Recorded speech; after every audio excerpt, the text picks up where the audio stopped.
حي على الفلاح.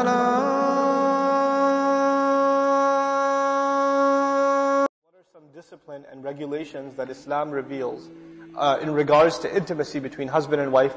These are the comprehensive ayat that deal with that subject. We have more access to filthy things than any society ever before us. We just have access to this stuff, And as a result of that, the perversion inside one's family life is very easy. That we actually see images on TV and they start controlling or start influencing what we think intimacy between a man and a woman should be like. And we start avoiding the restrictions that Allah Azza wa Jal has put on us. Actually, these perversions and these deviations, and the worst of them, of course, is the industry, right? These perversions, what they do is they take human beings away from the fitrah. When your shame, when your dignity that Allah has granted you is destroyed. Because these filthy images, these shameless images, they destroy your sense of shame.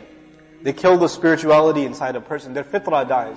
And when that dies, then, they no longer have, you don't even have respect for yourself when you're watching images like that, much less to have respect for your spouse or anybody else. You start looking, I was talking a couple of days ago to a group of youth in New York, and I was telling them, once people get addicted to this kind of thing, then the young man, he doesn't even see a woman, he just sees a piece of flesh walking by. That's all he sees. Just like an animal looks at another female animal. It's just like prey. They're checking everyone out, just physically. That's all they are, is physical bodies walking around, worthy of checking out. And you just become this complete pervert that has no sense of dignity for another human being. And, when you're in that state, then marriage is not your solution, by the way. Marriage is not, if you're a pervert before marriage, you're a pervert after marriage. You have to protect your dignity before you go into your marriage, because otherwise you're going to ruin what is supposed to be a beautiful relationship between the husband and the wife. Anyhow, so فَاعْتَزِلُوا النِّسَاءَ فِي الْمَحِيضِ وَلَا تَقْرَبُوهُنَّ حَتَّى يَطْهُرْنَ, and don't go near them until they become pure. طَهُرَ in Arabic, this is the fa'ula form of the verb, which is interesting because it actually means of something to become something, to be something in and of itself. It's used for inherent qualities. Like they say, karuma, to be honored. Karuma is used to be honored. Ba'uda, to be far away. It's an inherent quality. It's not something that's attained. It's not something that you acquire. So it's, the beauty of the word is, فَإِذَا حَتَّى يَطْهُرْنَ, until they become pure again in and of themselves. In other words, Allah Azza wa Jal, by using this word, describes women as inherently pure.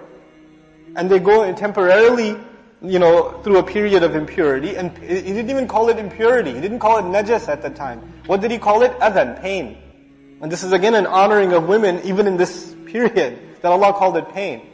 And of course, that pain could be physical, psychological, emotional, all kinds of pain. So, يَسْأَلُونَكَ عَنِ الْمَحِيضِ, but it's not spelled out. They ask you about the period of impurity. They don't ask you what they should do with their women it's not spelled out. It's just they ask you about the period of impurity. And then Allah does not go out explicitly to explain, let me tell you how that works, but actually it's painful. It's pain itself. That's it. فَاعْتَزِلُوا النِّسَاءَ فِي الْمَحِيضِ, and then stay away. I'tizal actually means to avoid someone and stay away from them. This is the word used in Surah Al-Kahf when the young people were to stay away. Get away from everybody, get away from society and go far away. فَاعْتَزِلُوا فَإِذَا اعْتَزَلْتُمُوهُمْ وَمَا يَعْبُدُونَ إِلَّا اللَّهَ فَأْوُوا إِلَى الْكَهْفِ, right? So Allah says, فَاعْتَزِلُوا النِّسَاء, stay far away from the women. But actually you have to understand this in the context of the ayah. It's talking about the intimacy between husband and wife. When it comes to that, stay away. Don't even try to cross that line. You will get carried away and you'll make a big mistake. So in that sense, stay away. You don't recite this ayah to your wife and say, this week I'm staying in a hotel, or you get a restraining order, religious restraining order from your فَاعْتَزِلُوا النِّسَاءَ فِي الْمَحِيضِ. That's not what this means. Some ulama in our past, interestingly enough, did take it very, very literally, and they wouldn't even go near their wife, for any purpose, in that time. But actually that's an extreme position. Normally speaking, the idea is that you avoid that level of intimacy with the spouse at that time, fil mahid. Then when they make the effort to purify themselves, the different pattern is used. It's not فَإِذَا طَهُرْنَا. It's فَإِذَا تَطَهَّرْنَا. It's تَفَعَّلَ. And تَفَعَّلَ has an effort in it. In other words, they take ghusl, they wash up, etc. تَطَهَّرْنَا. Then فَأْتُوهُنَّ مِنْ حَيْثُ أَمَرَكُمُ اللَّهِ. Then approach them. مِنْ حَيْثُ أَمَرَكُمُ اللَّهِ. And even then further, describing this act Allah Azza wa Jalla says, approach them from where Allah commanded you. And I'm not going to spell that out for you. Because the beauty of it is, Allah didn't spell that out for you. The beauty of it is, إِنَّ الَّبِيبُ فِي هَذَا السِّيَاقَ الْمُؤْمِنِ مِنَ الْإِشَارَةِ يَفْهَمْ. The believer understands, he can take a hint. You know, فَأْتُهُنَّ مِنْ حَيْثُ أَمَرَكُمُ اللَّهِ. Don't be perverted in the intimacy between yourself and your spouse. Approach them from where Allah commanded you. إِنَّ اللَّهَ يُحِبُّ التَّوَّابِينَ. No doubt Allah loves those who make tawbah repeatedly. Oh my goodness. The ayah hasn't even finished yet and Allah is taking you back to tawbah. You just had, and the Rasul sallallahu alayhi wasallam teaches us that act of love, the physical love between the husband and the wife, is an act of ibadah. It's an act of worship. And yet, because it's one of the great joys of life, it's one of the, and for any human being, it's one of the great temptations of life. And Allah has given us a halal avenue to pursue that. Now that Allah has given you that ni'mah, right after that ni'mah, instead of mentioning shukr, Allah mentions tawbah. Inna Allah yuhibbu at-tawwabin. And the other thing about this beautiful ayah is that Allah could have used the word yuhibbu once. He could have said, Inna Allah yuhibbu at-tawwabina wal-mutatahhirin. Allah loves those who make tawbah and those who make an attempt to cleanse themselves continuously. But He mentioned love separately for the people who do tahara, who cleanse themselves. Why? To highlight, just like tawbah is a very important aspect, repentance is a very important aspect of spiritual cleansing. Physically remaining pure. Physically being pure. Being in the state of wudu. Not having najas on our clothes. Going to the bathroom carefully.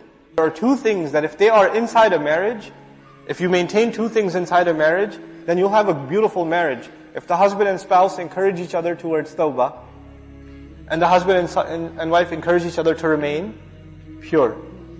And Allah does not undermine the importance of the physical relationship the physical love between husband and wife. That is an important aspect of marriage. Unfortunately, in our society, either there's a complete lack of it, because we have such a taboo in some traditional cultures where the intimacy between husband and wife, after you reach a certain age, it's nahi buri baat hai. That sort of thing, it's like disrespectful, you can't have intimacy between husband and wife, we're too old for that now, that sort of thing. It's unnecessary formality. And on the other hand, there's no limits. There's no restrictions. And these are both extremes. And the husband expecting too much from the wife and just treating her like, like a commodity. These are unhealthy extremes. So a healthy balance has to be maintained between the needs, the physical needs of a husband, the physical needs of a wife, but also the spiritual and the emotional needs. And those things come together when we really become conscious of the fact that even this most intimate act, when Allah Azza wa Jalla described the closest part of it, Allah said, Min haythu amarakumullah, from where Allah commanded you. Like Allah is in between this relationship, you better not forget that Allah allowed this relationship to happen. That you better remember you're not an authority as a husband, that Allah Azza wa Jalla is the authority. And may Allah Azza wa Jalla help us become better husbands. The crazy thing that happens is, husbands are reading about what husbands deserve, and wives are reading about what wives deserve. As opposed to the opposite. Husbands are supposed to be reading about what? What the wives deserve. But everybody's obsessed with themselves. The principle, the underlying principle in marriage, as it is in everything else in this deen of Allah subhanahu wa ta'ala, you worry about your obligations, and you forget about your rights. I know that sounds very harsh. But if you can do that, experiment it for 6 months. Forget about your rights, worry about your obligations. What can I do for my wife? What more can I do for her? Can I buy her a gift? I haven't given her anything for a long time. If she makes a mistake, pretend like she didn't even make it, right? وَإِن تَصْفَحُوا وَتَغْفِرُوا تَعْفُوا وَتَصْفَحُوا. Tasfahu means cover the page. When you cover a page, you can't see the previous page, right? So if your wife makes a mistake, you pretend like you don't even see it, right? Instead of bringing it up and again with this, So you cover her mistakes, and you go out of your way to fulfill your side of the obligations. You go out of your way to show sabr and compassion and overlooking, and even the hurtful comments, you don't respond to them except with a smile, etc., etc. You go out of your way to do your part. Because when you start expecting, you expect certain things from your wife. She should take care of me. I have physical needs. I have psychological needs. She should give me company. She should be nicer to me. She should smile when I come home from work instead of frowning at me all the time and reminding me what groceries I didn't do or what laundry I forgot to finish, right? She should be nicer to me. There's always these expectations in your head. And the believer, who does he expect from? The believer expects from his Lord, right? Because everyone besides Allah subhanahu wa ta'ala will disappoint your expectations. ضَعُفَ الطَّالِبْ وَالْمَطْلُوبِ is a universal principle Allah Azza wa Jalla revealed. The one who seeks, the one who demands is weak, has been weakened. And whatever he seeks has also been weakened, inherently weak. So long as you place any hopes in creation, you are necessarily going to be disappointed.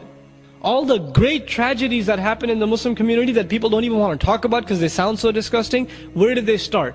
They start from a husband not taking care of the wife, and a wife not taking care of the husband. So this is at the heart of being a believer and sustaining our iman. Taking care of the wife and taking care of the husband. May Allah subhanahu wa ta'ala make us the best husbands and grant us the best wives. Assalamu alaikum wa rahmatullah. If you enjoyed this video, please do share it with friends and family. If you want to see more videos from this series, click on the box at the top. If you want to see other videos, click on the box at the bottom. And don't forget to hit the subscribe button. Thanks.